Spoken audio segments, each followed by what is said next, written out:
Okay.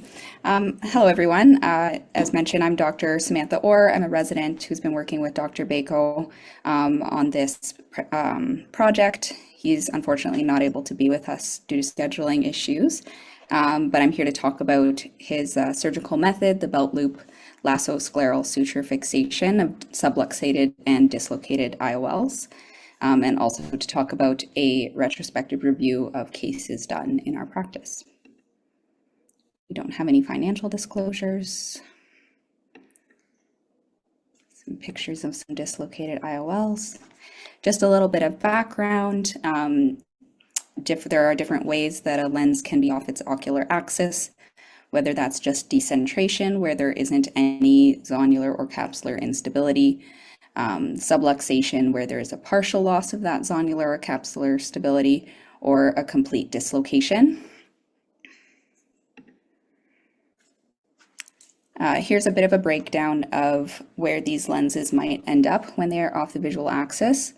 Importantly, about 95% of these lenses are accessible from an anterior approach, which is relevant for our surgical technique. Only about 5% of lenses end up dropping back completely to the retinal surface. We'll mainly be focusing on late IOL subluxation or dislocation, which is defined as greater than 3 months. There have been many different studies looking at rates of this, and it differs between different countries, as well as the number of years after the original surgery. As low as 0.1% has been reported in the US at 10 years, and up to 3% at 25 years post-operatively.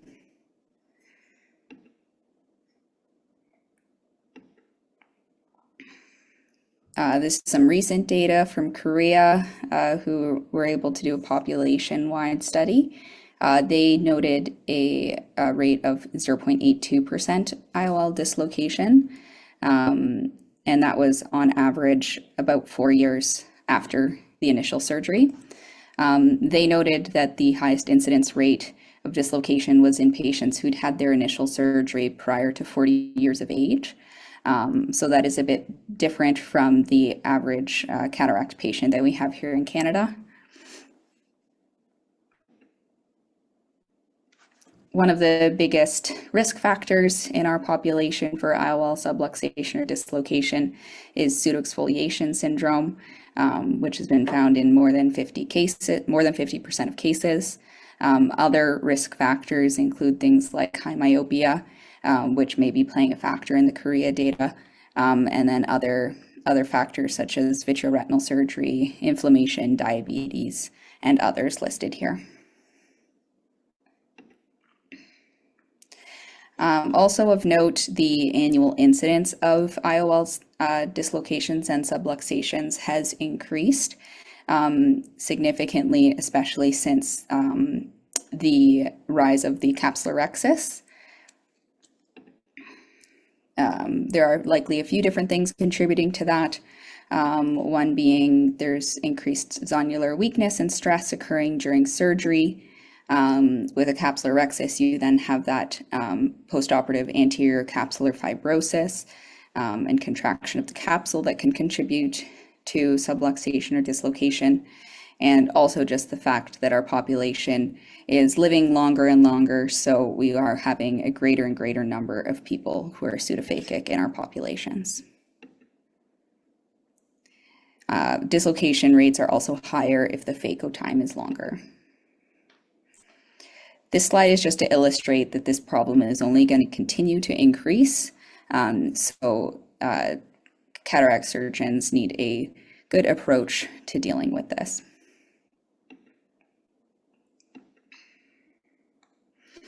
There are some other reasons to return for surgery after the initial cataract surgery, but this talk is primarily focused on intraocular lens dislocation or subluxation. But there are a few other reasons listed there. So when you have a subluxated or dislocated IOL, what do? One of the popular approaches right now is to explant that IOL bag complex and perform a secondary IOL implantation, whether that's fixated to the iris or to the sclera. Many techniques have been developed over the years to achieve this. For example, using a sutureless approach to sclerally fixate the lens, or a fibrin glue assisted sutureless approach, or the very popular Yamane technique. All of these techniques are associated with their own range of complications. For example, the Yamane technique initially had a IOL capture through the iris rate of 8%, 5% of vitreous hemorrhage, and 2% transient hypotony.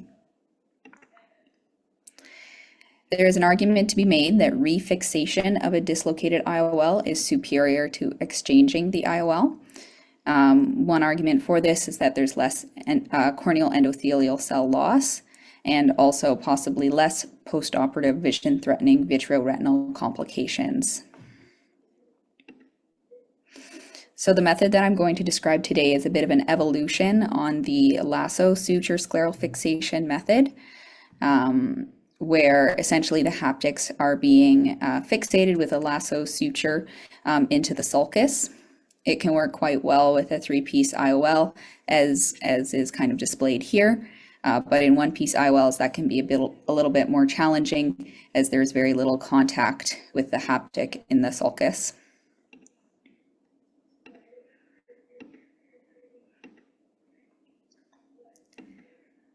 So by contrast, the belt loop method allows for a looser suture that does not require this haptic in the sulcus.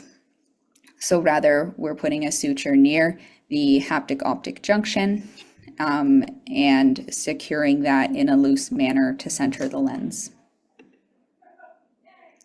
Here's just a few more illustrations of how this could work with a 1-piece IOL.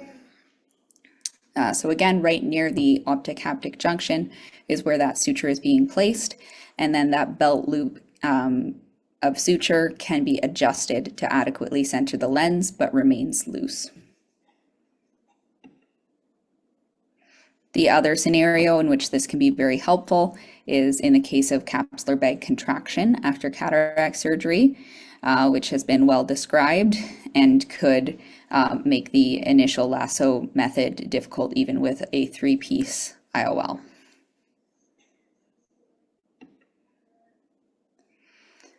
So again, just a small illustration of how that would be approached. I'll now go through the surgical method in a bit more detail.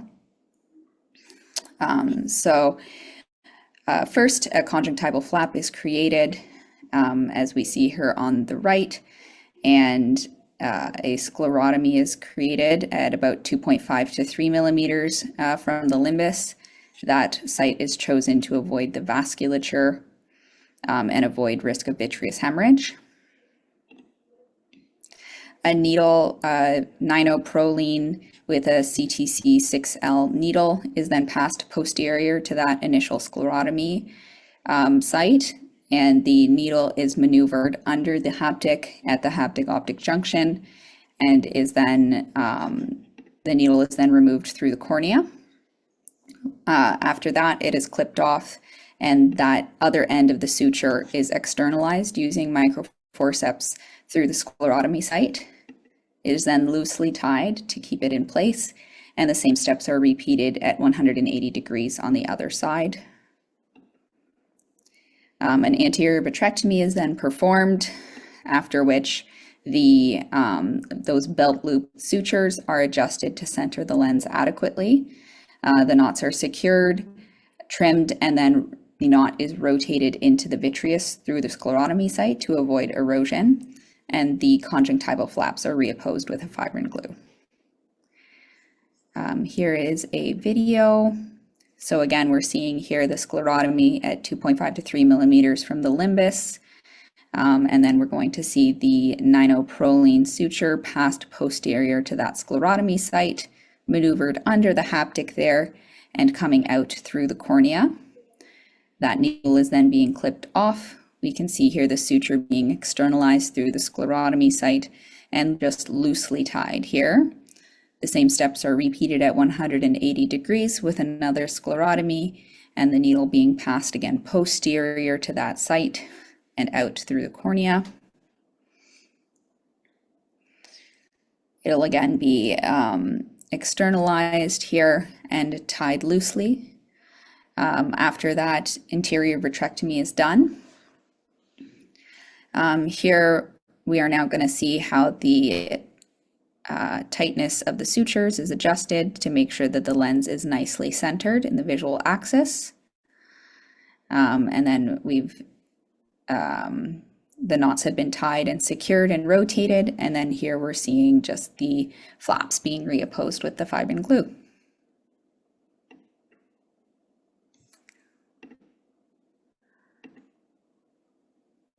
The other thing to consider is that more and more patients are choosing premium IOLs, whether that's toric or multifocal or extended depth of focus lenses. And this technique works well for those one-piece IOLs. Having a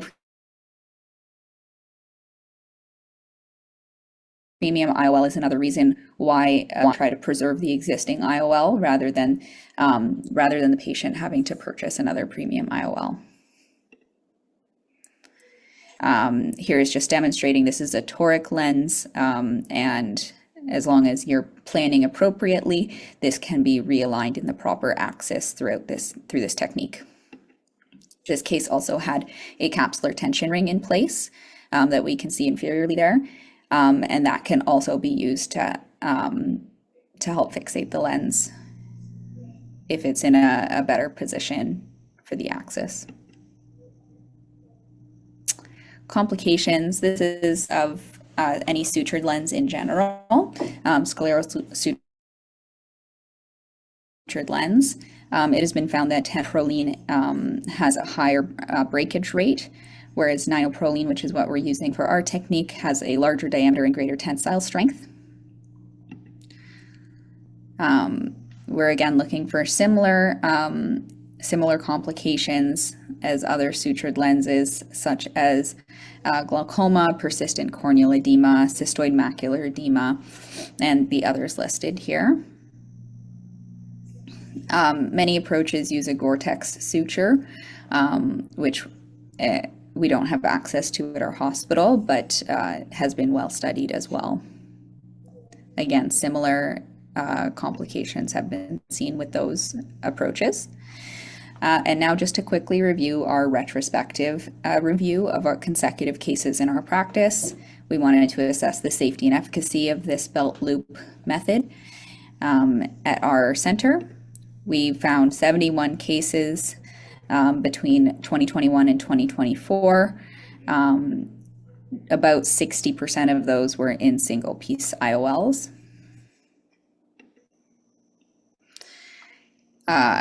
With regards to our demographics, the average time after original surgery was about 11 years when they presented with dislocation, and we followed these patients for, on average, 11 months, although up to 36 months.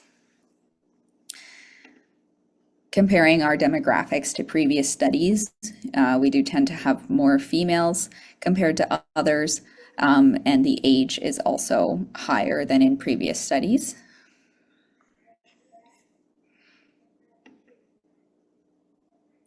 We had good visual results with this technique, and average preoperative vision was 2100 and average postoperative vision was 2040. 62% of our patients achieved 2040 vision or better in the operative eye. We didn't have preoperative OCT on all patients, but in the 75% that we did, 24% of those patients were found to have some macular pathology such as RVO or AMD, and 12% of them had some preoperative CME. Our postoperative CME rate was 11%. Glaucoma, we had 35% of eyes preoperatively and 37% of eyes postoperatively. And of note, 7 eyes had an eye stent placed during this fixation procedure. Here's a look at our complication rates. So we can see that in general, we had similar complication rates to other reported studies, with 1.4% serous detachment, 3% corneal edema. We did have a bit of a higher rate of transient hyphema compared to previous studies, although we feel this is likely related to the fact that we had placed those eye stents and saw some reflux hyphema after that. They were all transient. We had a vitreous hemorrhage rate of 5.6%. CME rate, as mentioned, was 11%, and we had only one eye where there was a recurrent dislocation after this refixation, and that was in the case of a blunt trauma to the eye.